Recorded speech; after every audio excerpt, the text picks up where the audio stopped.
السلام علیکم۔ آج ہم آپ کو شب یلدا مبارک کے بارے میں تفصیل سے بتائیں گے۔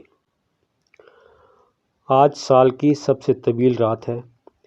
فارسی تہذیب میں اس رات کو شب یلدا کہا جاتا ہے۔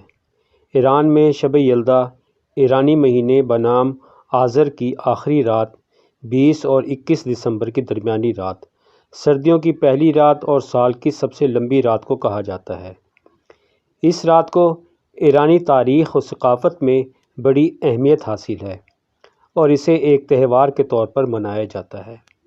اس موقع پر خاندان کے سبھی افراد، گھرانے کے سب سے بزرگ شخص جیسے دادا دادی یا نانا نانی کے گھر جمع ہوتے ہیں اور رات کا بیشتر حصہ گفتگو، بات چیت، ماضی کی اچھی یادوں، قصوں، کہانیوں، داستانوں اور بیت بازی وغیرہ میں بسر کرتے ہیں۔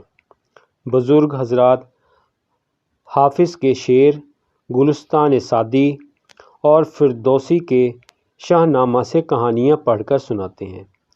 مہمانوں کی تواضع خشک میووں اور اسی طرح انار، تربوز اور دوسرے میووں سے کی جاتی ہے۔ قدیم ایرانی تہذیب میں شب یلدا کو تاریکیوں کے مقابلے میں روشنی کی فتح کا تہوار قرار دیا جاتا ہے۔